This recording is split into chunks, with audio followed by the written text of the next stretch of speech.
Hello, we are now on day 4 of our gluten-free sourdough starter. This is Jennifer Marshall and I have been recording videos on a day-to-day basis on how to make a gluten-free sourdough starter from scratch. If you've been following my videos on day 1, what I did is I placed 100 grams of rice flour and 100 grams of buckwheat and basically just mix them with water and let them ferment, let the flours ferment overnight for 24 hours. And by the following day, there was already a little bit of a change. Now, today it's day 4. Yesterday, when I came and checked my sourdough starter, towards the end of the video, I did say that I was going to place a rubber band. And here we are. And look at this, basically. We have a complete change in my sourdough starter. There's been an immense volume rise. There's a dome shape that I like to see basically at the top of my sourdough starter. And also, what's also very, very important is to see all these air bubbles on the side of the jar, basically. So it's actually quite good to have a clear glass jar because you can see what the sourdough starter is doing and how it's reacting. I am getting these changes and this activity, I think, so quickly only because the temperature, the ambient temperature is getting warmer. We are not anymore in the middle of winter. I can assure you that if I was doing this, for example, in December or in early January, November, even late November, I would be getting a much later microbe activity. So basically, I would be seeing changes at a much later stage. I'm already seeing so many changes by day 4, and I'm of course very pleased. It's just that I don't want you to give up just because, let's say, your starter is not acting or reacting in the same way and at such a fast-paced way.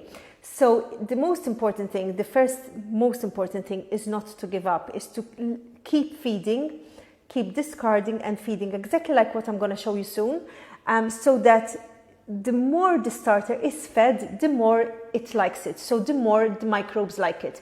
So even if you're not getting any response by day 4, it is absolutely fine. It is very, very important not to feel dejected about the fact that you might not see any air bubbles or dome shape. You might also notice that there will be a strange smell coming out of your starter. This is absolutely fine. It's basically, starters do change in smell and in texture and in color as well over time. So there is nothing to worry about when it comes to, for example, having a strange yeasty smell at times, or sometimes an acidic smell. Do not be put off by this. This is the microbes doing all the work that they have to do. And then eventually the starter starts settling down. So basically at this point, what we're doing is training the starter. We call it training it. So giving it the feed and training it to react in a certain way, and training it also with our flours that we are using. So enough talk, and I just want to show you now what I'll be doing. So I have now a big volume change. Since I'm still on day 4, I want to give it another feed to make sure that my starter now is strong enough and ready to be used. So for one more time, I'll be discarding my starter and not using my discard, only because it is more about, for now, it's about creating strength in your starter. However, as from tomorrow, I'll be using and keeping this discard aside. So don't despair. I know that gluten-free flours are very expensive, but the first 2 discards I don't suggest we keep. There's no nutritional value in them, and they don't really act for anything. So we have to discard. But as I said, by tomorrow, for me, I will be keeping my discard. So I will be doing in exactly the same way. So I know there's this volume change. I know that the starter is now active. It's just that I think that I should give it kind of another boost.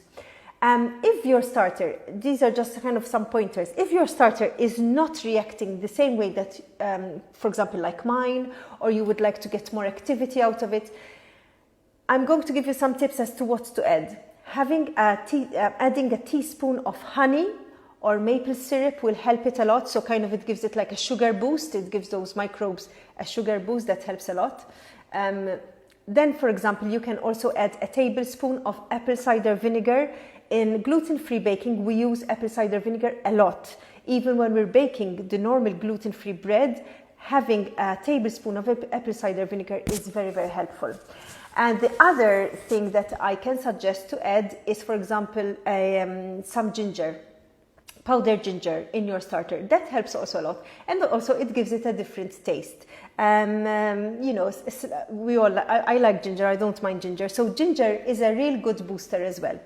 Okay, so I'm going to start. I'm going to just basically show. I've got another jar, so I've a sterilized jar. It's very important. So I'm going to place 100 grams of my sourdough starter. I'll give it a mix, and I'm going to show you again how the texture of my sourdough starter is.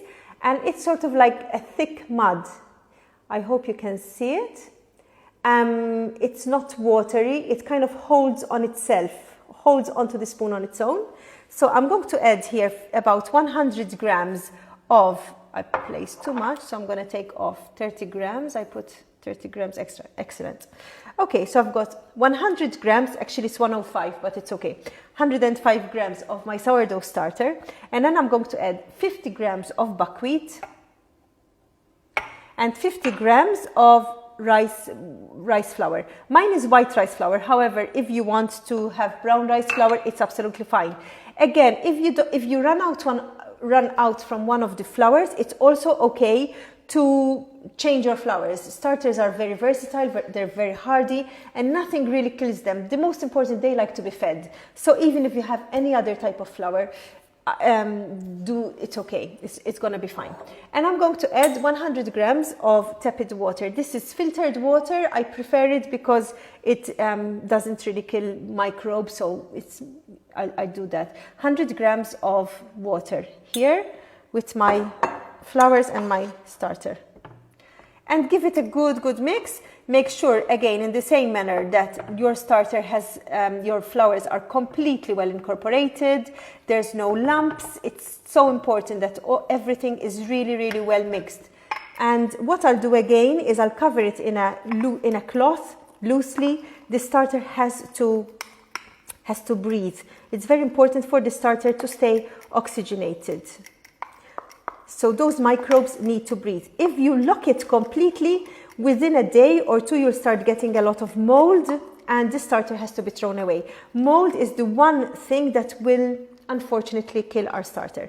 We can easily store our starter in the fridge, even in the freezer, but that's for another section to talk about. So you can even keep it in the freezer once it is well activated. So I'll show you my starter.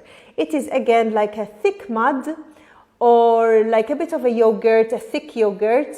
And what we'll do now is just cover it and again keep it in a warm place and let it ferment for the next 24 hours. And I'm quite sure we'll see the rise.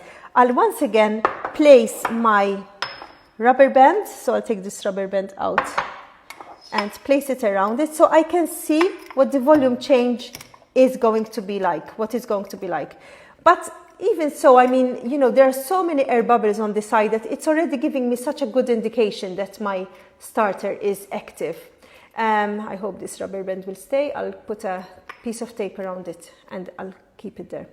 Okay, so tomorrow I'll come back on and I'll show you what my starter and how it's acting. And that's the point when we can start perhaps using it for our bread making. Take care and have a good day.